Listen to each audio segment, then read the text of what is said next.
Sejam todos bem-vindos ao canal Escola Dominical Brasil. Meu nome é Vanderlei Claudiano.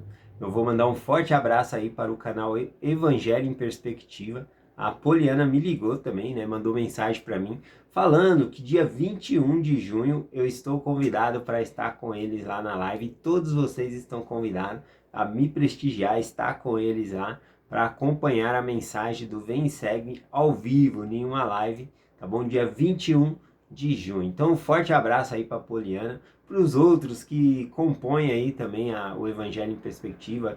Eles sempre estão convidando alguém convidada ali. Semana passada convidaram a Sabrina, minha amiga, e agora estão me convidando para o dia 21 de junho, tá bom? Então, um forte abraço aí para o Adriano, forte abraço aí para o Bispo Lima e para o Presidente Mike também, tá bom? Muito obrigado a todos vocês pelo convite, eu estou ansioso pela live.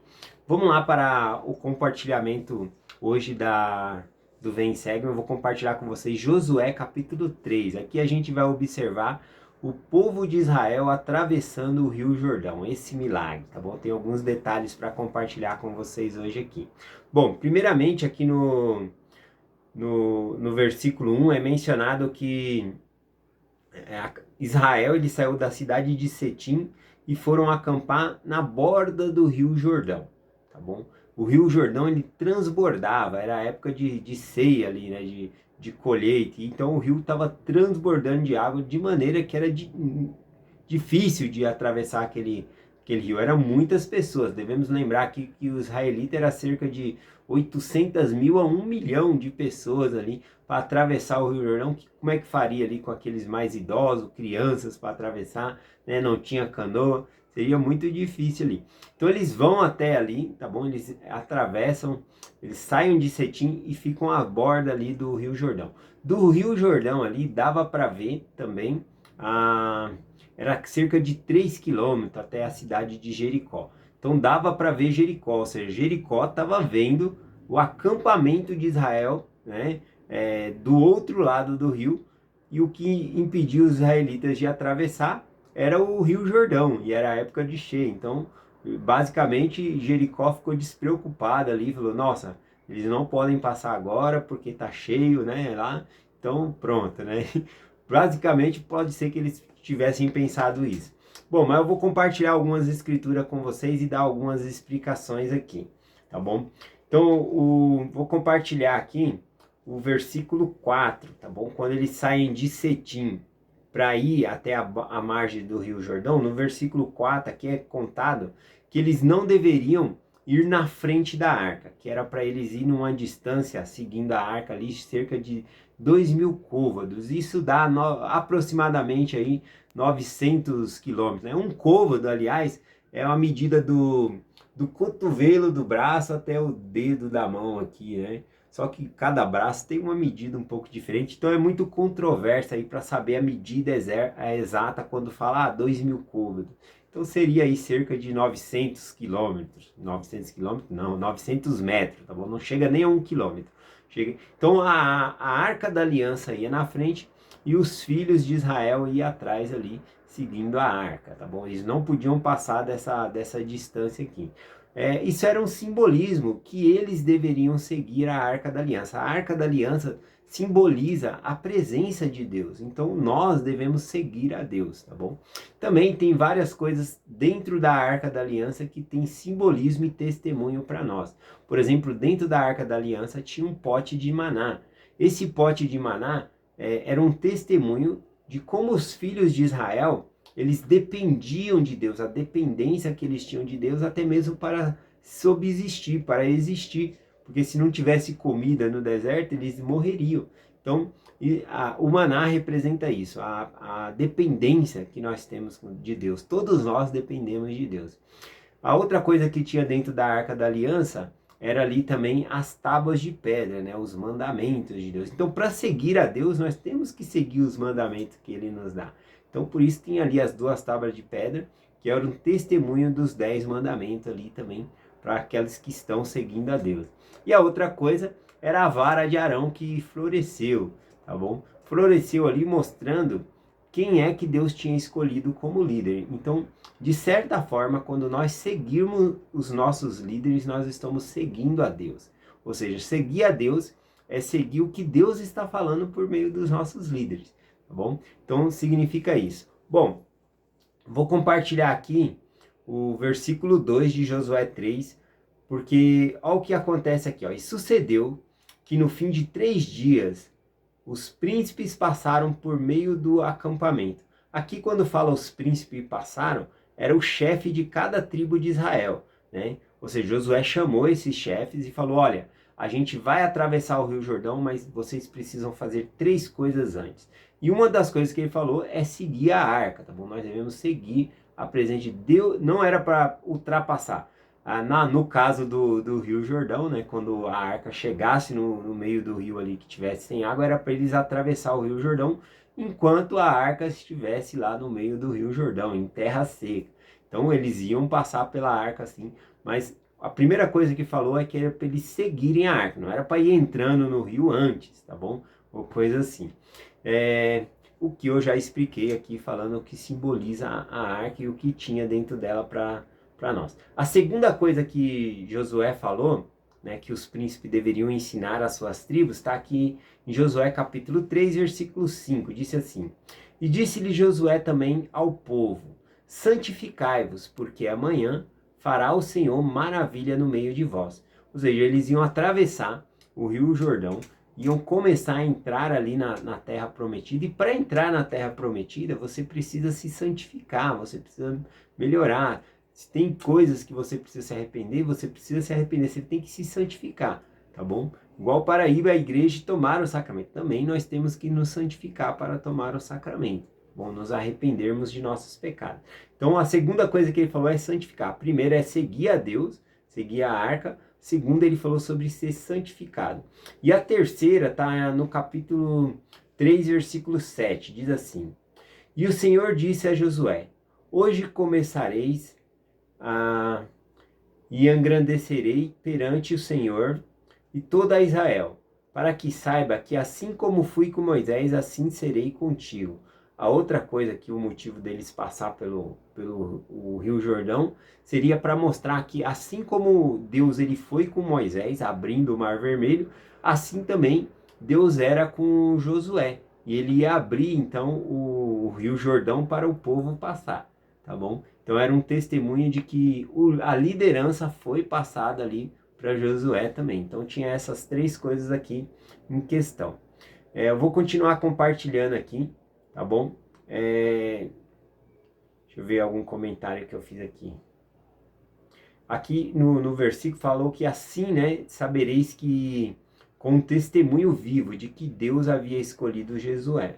E que também era um testemunho de que Deus estava livrando eles do rio, assim também Deus livraria ele dos seus inimigos do outro lado do rio. Então tinha esse testemunho também. Eu vou ler aqui o versículo 15 e o versículo 16, tá bom? Do Josué 3. Diz assim o versículo 15. E os que levaram a arca, quando chegaram ao Jordão, e os pés dos sacerdotes que levavam a arca se molharam à borda das águas, e o rio Jordão transbordava sobre todas as suas ribanceiras, todos os dias da ceifa. Então, conforme eu falei, o rio Jordão estava cheio. E quando foi para abrir o rio Jordão, os sacerdotes levitas ali que estavam carregando a arca, quando eles entraram na água, molharam os pés, que começou, né, a secar aquele rio ali. Então primeiro teve que entrar com os pés na água ali. É bem interessante essa parte aqui, comentário. O versículo 16. Passaram-se as águas que vinham de cima. Ou seja, pararam-se as águas que vinham de cima e levaram-se um montão, muito longe da cidade de Adã.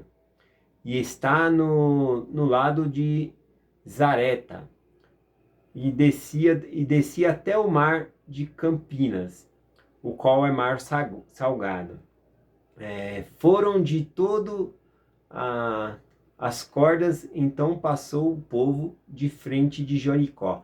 Muito legal que eles passaram, o lugar que eles tinham que passar o Rio Jordão dava de frente com Jericó. Ou seja, Jericó viu eles passando, e aí, né, eles esmoeceram, já estava todo, nossa, um Deus que passa o povo dele, seca o Rio Jordão para eles passar, que Deus é esse, né? A gente não pode ir com um Deus desse. Por isso que eles estavam todos desanimados para lutar aí com os israelitas, né? Nunca nenhum Deus deles fizeram isso, nem Deus Moloque, Deus Zatorok, sei lá o quantos deuses ele tinha, Baal, nunca os deuses dele fizeram isso por eles, e o Deus de Israel abriu, né, o Jordão e o povo de Israel passou ali.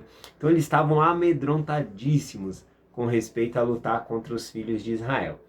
Bom, agora eu queria compartilhar com vocês que assim como Josué, ele passou o Rio Jordão com o povo de Israel, Moisés também abriu o Mar Vermelho e o povo passou. E eu queria fazer uma comparação aqui, o que é as semelhanças, o que aconteceu com Moisés e quais são as semelhanças e diferenças, o que aconteceu com Josué sobre a travessia do Rio Jordão e a travessia do Mar Vermelho. Então eu fiz algumas separações aqui, semelhanças para comentar, tá bom?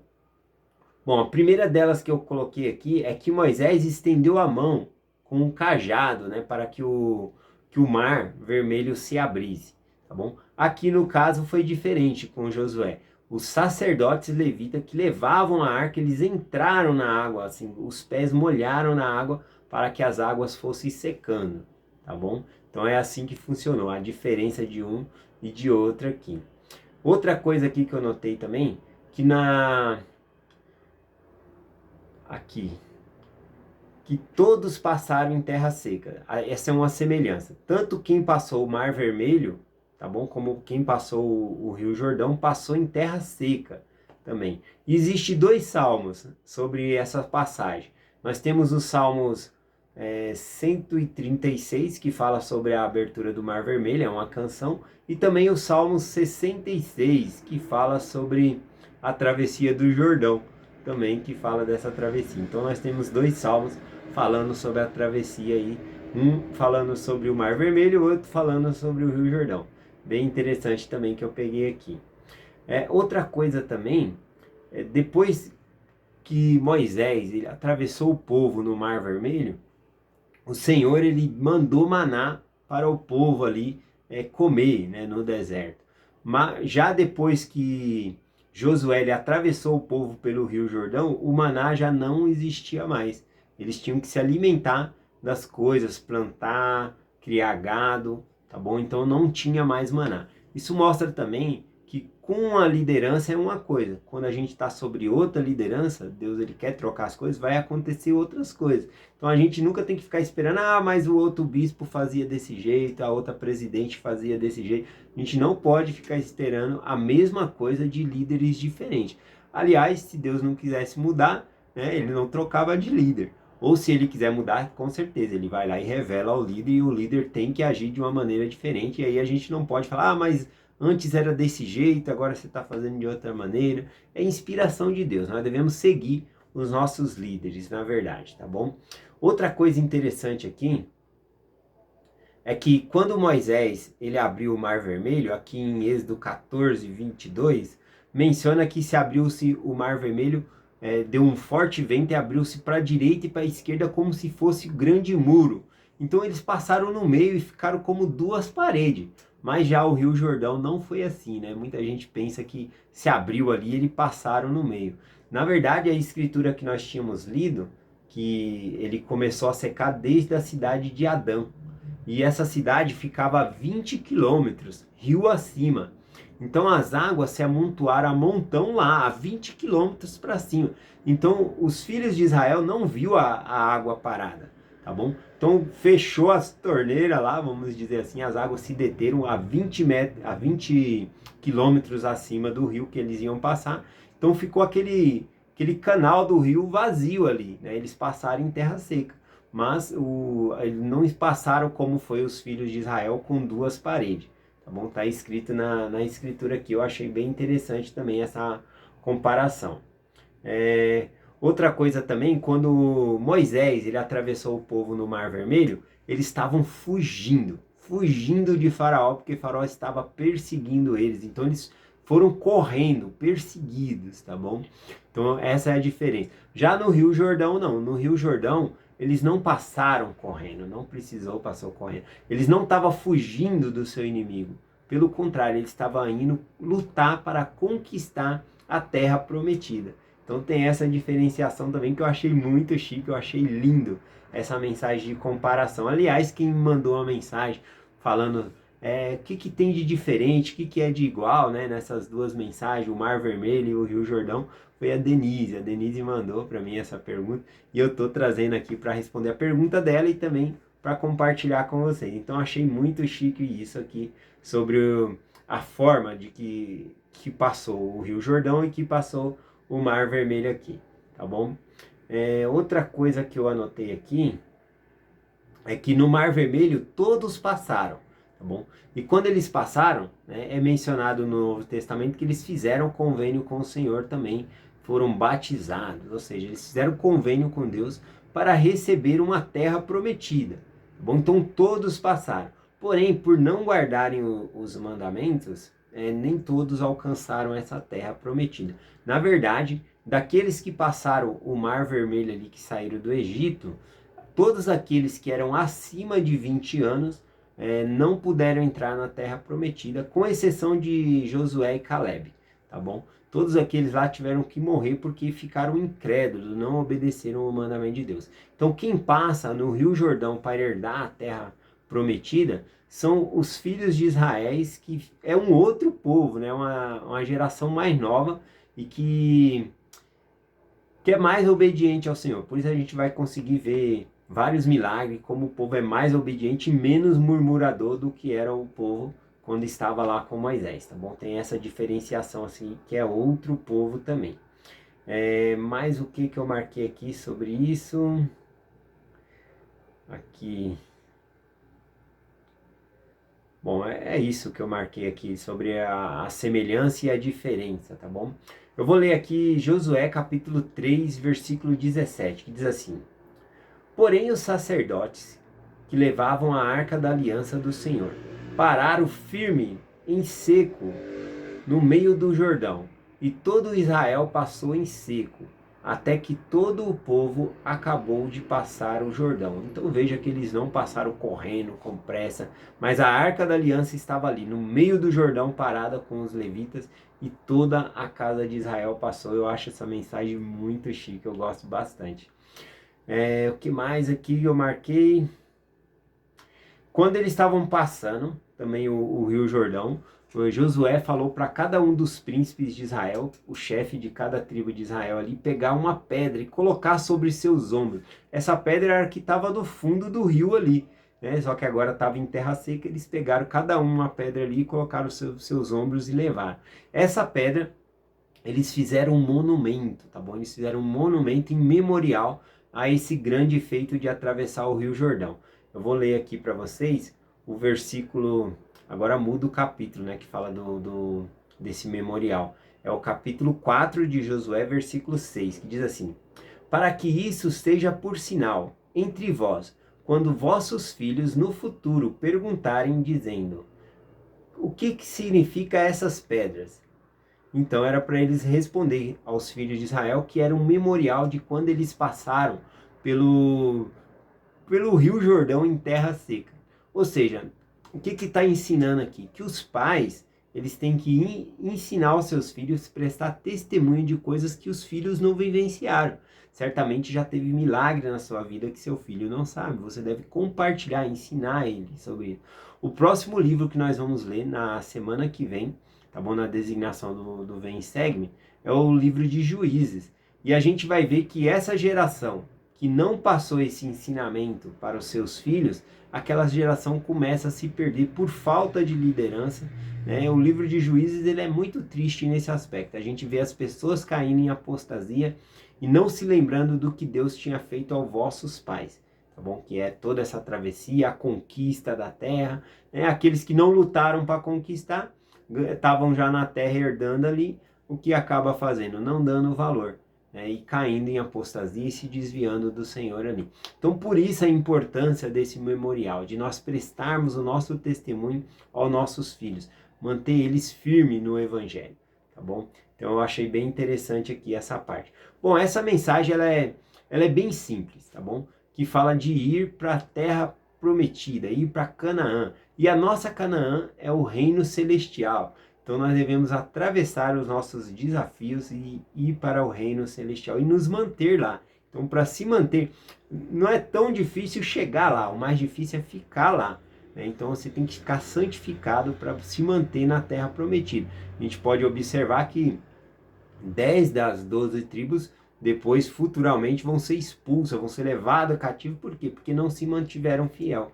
Então a gente pode chegar na terra prometida, mas tem que se manter lá, tá bom? Inclusive as outras duas tribos também, Judá e Benjamim, também são levados para Babilônia como cativeiro. Então tem todo esse ensinamento para nós. E aí eu trouxe para finalizar aqui Doutrina e Convênio, seção 20, o versículo do 32 ao 34, porque fala sobre que é possível que nós caiamos da graça, né? Ou seja, chegar no reino celestial e cair do reino celestial. Ou seja, conviver com Deus e ter uma queda, assim como Lúcifer, né? Ele vivia na presença de Deus e ele caiu da graça de Deus. O versículo ele diz assim, Doutrina e Convênio 20, seção 20, versículo 32 ao 34. Mas existe também a possibilidade de que um homem caia da graça e aparte-se do Deus vivo. Portanto, que a igreja esteja atenta e ore sempre para que não caia em tentação. Então o problema não é você sofrer tentações. Isso aí é o papel do inimigo, ele vai tentar mesmo. O problema é você ceder a essas tentações, tá bom?